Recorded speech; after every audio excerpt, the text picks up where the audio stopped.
കേറ്ററ്റ്, LP, UP exam എന്നിവയ്ക്ക് വേണ്ടി prepare ചെയ്തുകൊണ്ടിരിക്കുന്ന എല്ലാ കൂട്ടുകാർക്കും ഒരിക്കൽ കൂടെ സ്വാഗതം. കേറ്ററ്റ് എക്സാം നോട്ടിഫിക്കേഷൻ വരാനായിട്ട് കാത്തിരിക്കുന്നവരാണോ നിങ്ങൾ? അതിനുവേണ്ടി വെയിറ്റ് ചെയ്യാതെ നമുക്ക് പഠിച്ചു തുടങ്ങാം. സാധാരണ വർഷത്തിൽ 2 തവണയാണ് കേറ്ററ്റ് എക്സാം നടക്കാറ്. അപ്പോൾ അങ്ങനെ നോക്കുമ്പോൾ മാർച്ചോടുകൂടി നോട്ടിഫിക്കേഷൻ വരാനും മെയ് അവസാനമോ ജൂണോ എക്സാമും ഉണ്ടായിരിക്കും അല്ലേ? അപ്പോൾ നോക്കുമ്പോൾ ഇനി 3 മാസം, ഈ 3 മാസം കൊണ്ട് നമുക്ക് സിമ്പിളായിട്ട് കേറ്ററ്റ് നേടാം. മാത്രമല്ല ഇപ്പോൾ LP UPയുടെ ഇൻ്റർവ്യൂ നടക്കുന്നു. മെയ് അവസാനമാകുമ്പോൾ LPയുടെ ലിസ്റ്റ് തീരും, തുടർന്ന് UPയുടെയും ലിസ്റ്റ് തീരും. ഒപ്പം പുതിയ റാങ്ക് ലിസ്റ്റും നിലവിൽ വരും.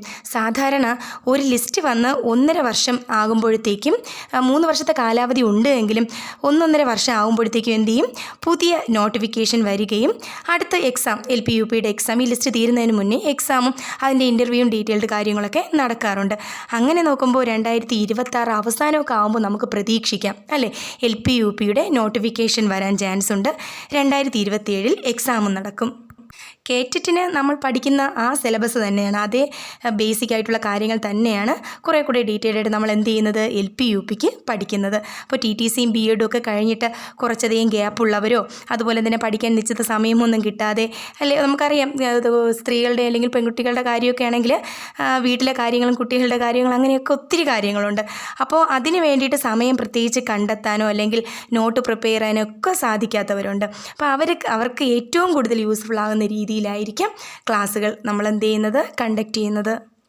സിലബസ് ബേസ്ഡ് ആയിട്ടുള്ള കാര്യങ്ങൾ മാത്രമായിരിക്കും നമ്മൾ ക്ലാസ്സിൽ ചർച്ച ചെയ്യുന്നത്. അപ്പോൾ എല്ലാവർക്കും പഠിച്ചു തുടങ്ങാം. ചെറിയ ചെറിയ ടോപ്പിക്കുകളായിട്ടായിരിക്കും നമ്മൾ മുന്നോട്ട് പോകുന്നത്. ഒപ്പം കൂടുക. Child development and pedagogy base ചെയ്തിട്ടുള്ള ചെറിയൊരു ടോപ്പിക്ക് നമുക്ക് നോക്കാം. എന്താണ് സൈക്കോളജി? സൈക്കെ അഥവാ ആത്മാവ്, ലോഗോസ് അഥവാ ശാസ്ത്രം എന്നീ 2 ഗ്രീക്ക് ഭാഷകളിൽ നിന്നാണ് സൈക്കോളജി എന്നുള്ള പദം രൂപപ്പെട്ടത്. ആത്മാവിൻ്റെ ശാസ്ത്രമായിട്ടാണ് സൈക്കോളജിയെ ആദ്യ കാലഘട്ടത്തിൽ കണ്ടിരുന്നത്. പിന്നീടത് മനസ്സിൻ്റെ ശാസ്ത്രമായി നിർവചിച്ചത് ജർമ്മൻ ചിന്തകനായ കാൻ്റാണ്. KANT, can't. അപ്പോൾ ജർമ്മൻ ദാർശനികനായ കാൻ്റാണ് ആത്മാവിൻ്റെ ശാസ്ത്രത്തെ മനസ്സിൻ്റെ ശാസ്ത്രമായിട്ട് നിർവചിച്ചത്.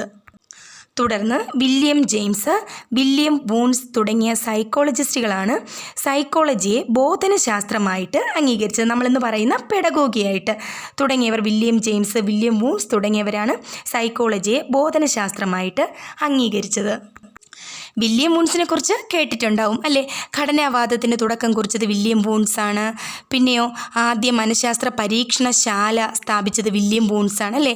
1879 1879 പരീക്ഷണ മനഃശാസ്ത്രത്തിൻ്റെ പിതാവ് എന്നറിയപ്പെടുന്നതും വില്യം വൂൺസ് ആണ്. അതായത് എക്സ്പെരിമെൻ്റൽ സൈക്കോളജി, പരീക്ഷണ മനഃശാസ്ത്രത്തിൻ്റെ പിതാവ് എന്നറിയപ്പെടുന്നതും വില്യം വൂൺസ് ആണ്. അപ്പോൾ വില്യം വൂൺസ് ഘടനാവാദത്തിന് തുടക്കം കുറിച്ചു, ആദ്യ മനഃശാസ്ത്ര പരീക്ഷണശാല, പരീക്ഷണ മനഃശാസ്ത്രത്തിൻ്റെ പിതാവ്, ഇതെല്ലാം വില്യം വൂൺസ് ആണ്. അപ്പോൾ സമഗ്രതാവാദത്തിൻ്റെ ഉപജ്ഞാതാവ് മാക്സ് വെർത്തീമർ ആണ്. സമഗ്രതാവാദത്തിൻ്റെ ഉപജ്ഞാതാവ് മാക്സ് വെർത്തീമർ. ഗസ്റ്റാൾട്ട് സൈക്കോളജിസ്റ്റ് എന്നറിയപ്പെടുന്നത് ആരൊക്കെയാണ്? കൊഹ്ലറുണ്ട്, കാഫ്കയുണ്ട്, വെർത്തീമറുണ്ട് അല്ലേ? ഇനി വ്യവഹാരവാദത്തിൻ്റെ ഉപജ്ഞാതാവ് ആരാണ്? JB Watson. അപ്പോൾ ഇതൊക്കെ കൂടെ ഒന്ന് ഓർത്തു വയ്ക്കുക. മാനസിക അപഗ്രഥനത്തിൻ്റെ ഉപജ്ഞാതാവ് ആരാണ്? Sigmund Freud. മറക്കരുത്, മാനസിക അപഗ്രഥനത്തിൻ്റെ ഉപജ്ഞാതാവ് സിഗ്മണ്ട് ഫ്രോയിഡ് ആണ്. അതുപോലെ തന്നെ വ്യക്തിത്വ മനഃശാസ്ത്രം എന്ന് പറയുന്നത് ആരാണ്? William Stern. അപ്പോൾ വ്യക്തിത്വ മനഃശാസ്ത്രം വില്യം സ്റ്റേൺ ആണ്. അതുപോലെ തന്നെ സ്വപ്നങ്ങളുടെ വ്യവഹാരം എന്ന ഗ്രന്ഥം രചിച്ചതും സിഗ്മണ്ട് ഫ്രോയിഡ് ആണ്. അപ്പോൾ ഇത് ചോദിച്ചിട്ടുള്ള ക്വസ്റ്റ്യൻ ആണ് കേട്ടോ. സ്വപ്നങ്ങളുടെ വ്യാഖ്യാനം എന്നറിയപ്പെടുന്ന ഗ്രന്ഥം എഴുതിയത് സിഗ്മണ്ട് ഫ്രോയിഡ്. അതുപോലെ തന്നെ ശിശുവികാസത്തെ സംബന്ധിച്ച് തത്വങ്ങൾ ആവിഷ്കരിച്ച മനഃശാസ്ത്രജ്ഞൻ ജീൻ പിയാഷെയാണ്. അതായത് ശിശുവികാസത്തിനെ സംബന്ധിച്ച് തത്വങ്ങൾ ആവിഷ്കരിച്ച മനഃശാസ്ത്രജ്ഞൻ ജീൻ പിയാഷെ. പിയാഷെയുടെ അഭിപ്രായത്തിൽ വൈജ്ഞാനിക വികാസത്തിന് ആധാരം എന്താണ്? സ്കീമകൾ. അപ്പോൾ സ്കീമ എന്നുള്ള പദം ഓർത്തു വയ്ക്കുക. കാൾ റോജേഴ്സ് വികസിപ്പിച്ചെടുത്ത വ്യക്തിത്വ സിദ്ധാന്തം മാനവിക സിദ്ധാന്തം. അതുപോലെ തന്നെ വിദ്യാലയവും സമൂഹവും തമ്മിലുള്ള സഹകരണം ഉറപ്പുവരുത്തുന്ന ഏജൻസി അധ്യാപക രക്ഷകർതൃ സംഘടനകളാണ്. ബുദ്ധിപരീക്ഷ ആദ്യമായി തയ്യാറാക്കിയ ശാസ്ത്രജ്ഞൻ ആൽഫ്രഡ് ബീനെറ്റ് ആണ്. ബുദ്ധിപരീക്ഷ ആദ്യമായി തയ്യാറാക്കിയ ശാസ്ത്രജ്ഞൻ ആൽഫ്രഡ് ബീനെറ്റ്. അതുപോലെ തന്നെ കളികളിൽ കൂടി പഠിക്കുക എന്ന തത്വത്തിൻ്റെ ഏറ്റവും പ്രധാന ഉപജ്ഞാതാവ് ആരാണ്? ഫ്രോബൽ. അതുപോലെ തന്നെ ഒരു കുട്ടിയുടെ ഏറ്റവും അടുത്ത പരിസ്ഥിതി എന്ന് പറയുന്നത് കുടുംബമാണ്. കുറച്ച് കാര്യങ്ങളും അതിൻ്റെ ആൻസറുകളാണ് ഡിസ്കസ് ചെയ്തത്. അതെല്ലാം ഓർത്തു വയ്ക്കുക. ഇനി സയൻസ് റിലേറ്റ് ചെയ്തിട്ടുള്ള കുറച്ച് കാര്യങ്ങൾ നമുക്ക് നോക്കാം. എന്താണ് ഹോർമോണുകൾ എന്ന് പറയുന്നത്? സസ്യങ്ങളുടെ ജീവൽ പ്രവർത്തനങ്ങളെ നിയന്ത്രിക്കുകയും ഏകോപിപ്പിക്കുകയും ചെയ്യുന്ന സസ്യകോശങ്ങളിൽ ഉൽപ്പാദിപ്പിക്കുന്ന രാസവസ്തുക്കളാണ് സസ്യ ഹോർമോണുകൾ. സസ്യവളർച്ച നിയന്ത്രക വസ്തുക്കൾ എന്നറിയപ്പെടുന്നത് സസ്യ ഹോർമോണുകളാണ്. കോശവളർച്ച, കോശദീർഘീകരണം, അഗ്രങ്ങളുടെ വളർച്ച, ഫലങ്ങളുടെ രൂപീകരണം എന്നിവയ്ക്ക് സഹായിക്കുന്ന ഹോർമോണാണ് ഓക്സിൻ. ഓർത്ത് വയ്ക്കുക, കോശങ്ങളുടെ വളർച്ച അല്ലേ, ദീർഘീകരണം, വളർന്ന് നീളം വയ്ക്കുന്നതിനുള്ള കഴിവ്, അതുപോലെ തന്നെ അഗ്രമുകളനം, അതിൻ്റെ അഗ്രങ്ങളെല്ലാം വളരുന്നതിനും ഫലരൂപീകരണത്തിനും ഒക്കെ സഹായിക്കുന്ന ഹോർമോൺ ഓക്സിനാണ്. എന്നാൽ സസ്യങ്ങളിലെ ത്വരിതഗതിയിലുള്ള വളർച്ചയ്ക്ക് കാരണമാകുന്ന ഹോർമോൺ ജിബ്ബെർലിനാണ്. വളരെ പെട്ടെന്നുള്ള വളർച്ചയ്ക്ക് കാരണമാകുന്നത് ജിബ്ബെർലിനാണ്. ഇലകളും ഫലങ്ങളും പാകമാകാൻ സഹായിക്കുന്ന ഹോർമോൺ എഥിലിനാണ്. ഇലകളും ഫലങ്ങളും പാകമാകാൻ സഹായിക്കുന്ന ഹോർമോൺ എഥിലിൻ. ഇനി പറയുന്നത് പ്രീവിയസ് ക്വസ്റ്റ്യൻ ആണ്. LP-UPയുടെ പഴങ്ങൾ പഴുക്കാനായി പുകയിടുമ്പോൾ പഴുക്കാൻ സഹായിക്കുന്ന പുകയിലെ ഘടകം എഥിലിനാണ്. അപ്പോൾ പഴങ്ങൾ പഴുക്കാനായി പുകയിടുമ്പോൾ പഴുക്കാൻ സഹായിക്കുന്ന പുകയിലെ ഘടകം എഥിലിനാണ്. വാതക രൂപത്തിൽ കാണുന്ന സസ്യ ഹോർമോണും എഥിലിനാണ്. വാതക രൂപത്തിലുള്ള സസ്യ ഹോർമോൺ എഥിലിൻ. കോശവളർച്ച, കോശവിഭജനം, കോശവൈവിധ്യവൽക്കരണം എന്നിവയ്ക്ക് സഹായിക്കുന്ന ഹോർമോൺ സൈറ്റോകിനിൻ. സൈറ്റോകിനിൻ കോശവളർച്ച, കോശവിഭജനം, കോശവൈവിധ്യവൽക്കരണം എന്നിവയ്ക്ക് സഹായിക്കുന്ന ഹോർമോൺ സൈറ്റോകിനിൻ. അതുപോലെ തന്നെ തേങ്ങാവെള്ളത്തിൽ സുലഭമായി കാണപ്പെടുന്ന ഹോർമോൺ സൈറ്റോകിനിനാണ് കേട്ടോ. അപ്പോൾ ഈ സസ്യങ്ങളുടെ വളർച്ചയ്ക്ക് വളരെ അത്യാവശ്യമായിട്ടുള്ളതും കോശവിഭജനത്തിനൊക്കെ കാരണമായിട്ടുള്ളതും തേങ്ങാവെള്ളത്തിൽ സുലഭമായി കാണപ്പെടുന്നതും സൈറ്റോകിനിനാണ്. ഇനി എന്താണ് ഹരിതകണം? സസ്യങ്ങളിൽ കാണപ്പെടുന്ന പച്ച നിറമുള്ള ജൈവകണങ്ങളെയാണ് നമ്മൾ ഹരിതകണങ്ങൾ എന്ന് പറയുന്നത്. അല്ലെങ്കിൽ കോശത്തിൻ്റെ അടുക്കള എന്നറിയപ്പെടുന്നതും ഹരിതകണമാണ്. അതുപോലെ തന്നെ ഇരട്ട സ്തരം ആവരണമായുള്ള ഒരു കോശാംഗം ഏതാണെന്ന് ചോദിച്ചാലും അതിൻ്റെ ആൻസറും എന്താണ്? ഹരിതകമാണ്. അതുപോലെ തന്നെ ഹരിതകത്തിൻ്റെ പച്ചനിറത്തിന് കാരണമായിട്ടുള്ളത് ഹരിതകവർണ്ണം അല്ലേ. ഹരിതകത്തിൽ അടങ്ങിയിട്ടുള്ള ലോഹം എന്താണെന്ന് ചോദിച്ചാൽ മെഗ്നീഷ്യം ആയിരിക്കും. അതുപോലെ തന്നെ പ്രകാശ സംശ്ലേഷണം നിർവഹിക്കുന്ന ജൈവകണം ഏതാണെന്ന് ചോദിച്ചാൽ അതിൻ്റെ ആൻസറും ഹരിതകണമാണ്. ഇനി സൂര്യപ്രകാശത്തെ ആഗിരണം ചെയ്യാൻ കഴിവുള്ള വർണ്ണങ്ങൾ കാണപ്പെടുന്നത് ഹരിതകത്തിലെ ഗ്രാനകളിലാണ് കേട്ടോ. അപ്പോൾ സൂര്യപ്രകാശത്തെ ആഗിരണം ചെയ്യാൻ കഴിവുള്ള വർണ്ണങ്ങൾ കാണപ്പെടുന്നത് ഹരിതകത്തിലെ ഗ്രാനയിലാണ്. ഗ്രാനയിൽ കാണപ്പെടുന്ന വർണ്ണകങ്ങൾ ഏതൊക്കെയാണ്? ഹരിതകം എ, ഹരിതകം ബി, കരോട്ടിൻ, സാന്തോഫിൽ എന്നിവയൊക്കെയാണ്. പ്രകാശ സംശ്ലേഷണത്തിന് നേരിട്ട് പങ്കെടുക്കാൻ കഴിയുന്ന വർണ്ണകം ഹരിതകം എ ആണ്. അത് വളരെ പ്രധാനപ്പെട്ട ഒരു ക്വസ്റ്റ്യൻ ആണ്. പ്രകാശ സംശ്ലേഷണത്തിൽ നേരിട്ട് പങ്കെടുക്കാൻ കഴിയുന്ന വർണ്ണകം ഹരിതകം എ. ഇനി നിറമില്ലാത്ത ജൈവകണം ഏതാണെന്ന് ചോദിച്ചാലോ ശ്വേതകണമാണ് കേട്ടോ.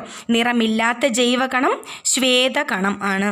അതുപോലെ തന്നെ കരോട്ടിനോയിഡുകൾ എന്നറിയപ്പെടുന്നത് കരോട്ടിനും സാന്തോഫില്ലുമാണ് കേട്ടോ. കരോട്ടിനോയിഡുകൾ എന്നറിയപ്പെടുന്നത് കരോട്ടിനും സാന്തോഫില്ലും. ഇനി കുറച്ച് വിളകളും അവയുടെ ജന്മദേശങ്ങളും നോക്കിയാലോ. ഇപ്പോൾ LP-UPയുടെ എക്സാമിനായിരുന്നാലും കേറ്ററ്റ് എക്സാമിനായാലും സ്ഥിരം ചോദ്യങ്ങളാണ് ഇതൊക്കെ.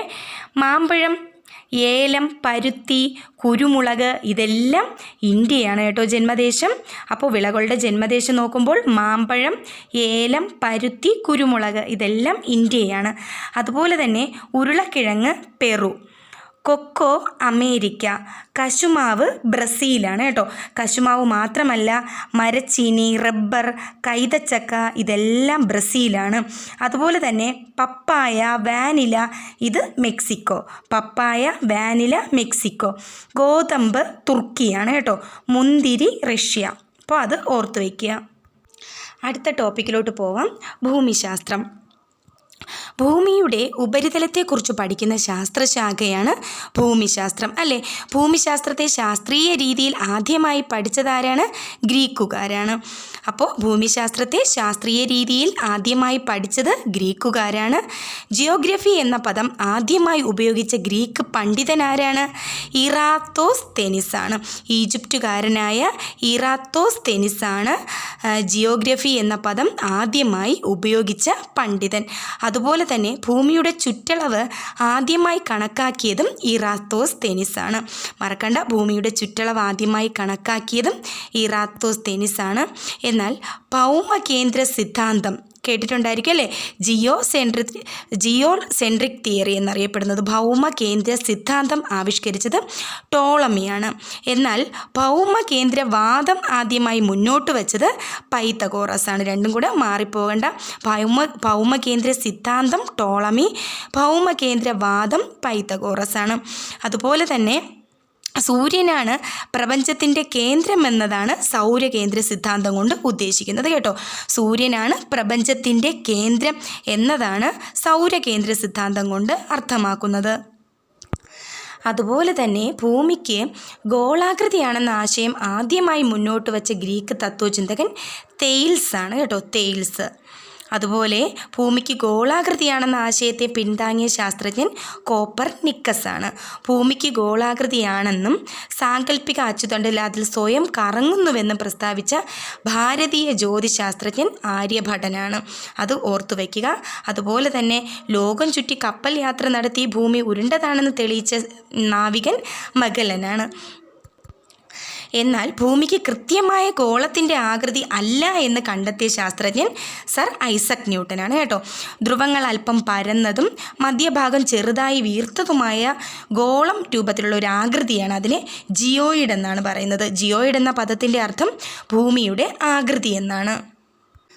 ഒപ്പം ഭൂമിയുടെ ഭാരം ആദ്യമായി കണക്കാക്കിയത് ഹെൻറി കാവൻഡിഷ് ആണ്. ഭൂമിയുടെ ഏകദേശ ഭാരം ആദ്യമായി കണക്കാക്കിയത് ഹെൻറി കാവൻഡിഷ് ആണ്. ഒപ്പം ഭൂമിയുടെ രണ്ട് ചലനങ്ങൾ അറിയായിരിക്കും അല്ലേ, ഭ്രമണവും പരിക്രമണവും. ഭൂമി അതിൻ്റെ സാങ്കല്പിക അച്ചുതണ്ടിൽ സ്വയം തിരിയുന്നതിനെ ഭ്രമണം അല്ലെങ്കിൽ റൊട്ടേഷൻ എന്നും റൊട്ടേഷൻ എന്നറിയപ്പെടുന്നു. ദീർഘവൃത്താകൃതിയിലുള്ള സഞ്ചാര പഥത്തിലൂടെ ഭൂമി സൂര്യനെ വലം വയ്ക്കുന്നതിനെ പരിക്രമണം അല്ലെങ്കിൽ റവല്യൂഷൻ എന്നും പറയപ്പെടുന്നു. അപ്പോൾ ഭ്രമണവും പരിക്രമണവും അതും കൂടെ ഒന്ന് ഓർത്തു വയ്ക്കുക. ഇനി ഭൂമിയുടെ ഭ്രമണ ദിശ അറിയായിരിക്കും അല്ലേ. പടിഞ്ഞാറ് നിന്ന് കിഴക്കോട്ടാണ്. ഭൂമിയിൽ പകലും രാത്രിയും മാറി മാറി അനുഭവപ്പെടാനുള്ള കാരണം ഭ്രമണമാണ്. ഭൂമിക്ക് ഏറ്റവും കൂടുതൽ ഭ്രമണ വേഗതയുള്ളത് ഭൂമധ്യരേഖയിലാണ് കേട്ടോ. അത് വളരെ ഇമ്പോർട്ടൻ്റ് ആയിട്ടുള്ളൊരു ക്വസ്റ്റ്യനാണ്. ഭൂമിക്ക് ഏറ്റവും കൂടുതൽ ഭ്രമണ വേഗതയുള്ളത് ഭൂമധ്യരേഖകളിലാണ്. അതുപോലെ ഭൂമിക്ക് ഏറ്റവും കുറവ് ഭ്രമണ വേഗതയുള്ളതോ ധ്രുവങ്ങളിലായിരിക്കും കേട്ടോ. ഭൂമിക്ക് ഏറ്റവും കുറവ് ഭ്രമണ വേഗതയുള്ളത് ധ്രുവങ്ങളിലായിരിക്കും. ഭൂമിയുടെ പരിക്രമണ ദിശയും പടിഞ്ഞാറ് നിന്നും കിഴക്കോട്ടാണ് കേട്ടോ.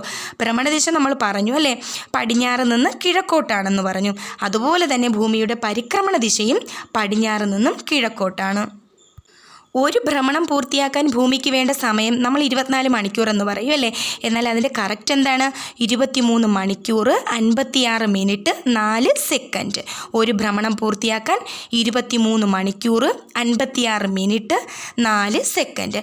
അതുപോലെ തന്നെ ഒരു പരിക്രമണം പൂർത്തിയാക്കാൻ ഭൂമിക്ക് വേണ്ട സമയം 365 ദിവസം 5 മണിക്കൂർ 48 മിനിറ്റ് 45 സെക്കൻഡ്. അപ്പോൾ ഇതെല്ലാം നോക്കുമ്പോൾ 365 ദിവസം എന്ന് നമ്മൾ പറയും. അതായത് 365 ദിവസം 5 മണിക്കൂർ 48 മിനിറ്റ് 45 സെക്കൻഡ്. ഇനി ഭൂമിയുടെ പരിക്രമണ വേഗത എത്രയാണ്? 29.8 കിലോമീറ്റർ പെർ സെക്കൻഡ് ആണ് കേട്ടോ. കിലോമീറ്റർ പെർ സെക്കൻഡ് ഭൂമിയുടെ പരിക്രമണ വേഗത 29.8 കിലോമീറ്റർ പെർ സെക്കൻഡ്. ഭൂമിയുടെ കേന്ദ്രഭാഗത്തു കൂടി കടന്നു പോകുന്ന ഒരു സാങ്കല്പിക ദണ്ഡാണ് അച്ചുതണ്ട് അല്ലെങ്കിൽ ആക്സിസ് എന്ന് നമ്മൾ പറയുന്നല്ലേ. അച്ചുതണ്ടിനെ അടിസ്ഥാനമാക്കിയാണ് ഭൂമി സ്വയം എന്ത് ചെയ്യുന്നത്? കറങ്ങുന്നത്. ആണെങ്കിലും അതിൻ്റെ ബേസ് ചെയ്താണ് ഭൂമി സ്വയം കറങ്ങുന്നത്. ഭൂമിയുടെ അച്ചുതണ്ടിൻ്റെ പരിക്രമണ തലത്തിൻ്റെ ചരിവെത്രയാണ്? 66.5 ഡിഗ്രി. അതായത് ഭൂമിയുടെ അച്ചുതണ്ടിൻ്റെ പരിക്രമണ തല ചരിവ് 66.5 ഡിഗ്രി. ഭൂമിയുടെ അച്ചുതണ്ടിൻ്റെ ലംബതലത്തിലെ ചരിവ് ചോദിക്കുകയാണെങ്കിൽ 23.5 ഡിഗ്രിയാണ്. അപ്പോൾ രണ്ടും മാറരുത്. ഭൂമിയുടെ അച്ചുതണ്ടിൻ്റെ പരിക്രമണ തലത്തിൻ്റെ ചരിവാണെങ്കിൽ 66.5 ഡിഗ്രിയും ഭൂമിയുടെ അച്ചുതണ്ടിൻ്റെ ലംബതലത്തിലെ ചരിവാണ് ചോദിക്കുന്നുവെങ്കിൽ 23.5 ഡിഗ്രിയും. അതുപോലെ തന്നെ പരിക്രമണ വേളയിലുടനീളം ഭൂമി അച്ചുതണ്ടിൻ്റെ 23.5 ഡിഗ്രി ചരിവ് നിലനിർത്തുന്നതാണ് അച്ചുതണ്ടിൻ്റെ സമാന്തരത എന്ന് പറയുന്നത്. അതായത് പരിക്രമണത്തിൽ ഉടനീളം ആ പരിക്രമണ സമയം മുഴുവനും ഭൂമി അച്ചുതണ്ടിൻ്റെ 23.5 ഡിഗ്രി ചരിവാണ് നിലനിർത്തി പോകുന്നത്. അതിൽ നമ്മൾ പറയുന്നത് അച്ചുതണ്ടിൻ്റെ സമാന്തരത എന്നാണ് പറയുന്നത്. അതും കൂടെ ഒന്ന് ഓർത്ത് വയ്ക്കുക. അപ്പോൾ നമ്മൾ ജോഗ്രഫി അല്ലെങ്കിൽ ഭൂമിശാസ്ത്രം ബേസ് ചെയ്ത് കുറച്ച് കാര്യങ്ങൾ നോക്കി, അതുപോലെ തന്നെ സയൻസ് ജീവശാസ്ത്രം ബേസ് ചെയ്തിട്ടുള്ള കുറച്ച് കാര്യങ്ങൾ നോക്കി, അതുപോലെ തന്നെ പെഡഗോഗി സൈക്കോളജിയൊക്കെ ബേസ് ചെയ്തിട്ടുള്ള കുറച്ച് കാര്യങ്ങൾ അല്ലേ, ചെറിയ 3 ടോപ്പിക്കുകളാണെങ്കിലും കുറേയേറെ ക്വസ്റ്റ്യൻസ് ഉണ്ട്. അപ്പോൾ കേട്ട് പഠിച്ച് ഇതെല്ലാം മനസ്സിലാക്കി വയ്ക്കുക. അപ്പോൾ നമുക്ക് മറ്റൊരു ക്ലാസ്സുമായിട്ട് വീണ്ടും കാണാം. എന്ത് ചെയ്യുക, വീഡിയോ ഇഷ്ടപ്പെട്ടാൽ അല്ലെങ്കിൽ ക്ലാസ് ഇഷ്ടപ്പെട്ട് കഴിഞ്ഞാൽ ലൈക്ക് ചെയ്യുക. ചാനൽ സബ്സ്ക്രൈബ് ചെയ്യാത്തവർ തുടർന്നുള്ള ക്ലാസ്സുകൾ കാണാനായിട്ട് ചാനൽ കൂടെ സബ്സ്ക്രൈബ് ചെയ്തേക്കുക. അപ്പോൾ ഇന്ന് ഇത്രയേ ഉള്ളൂ. Okay, by.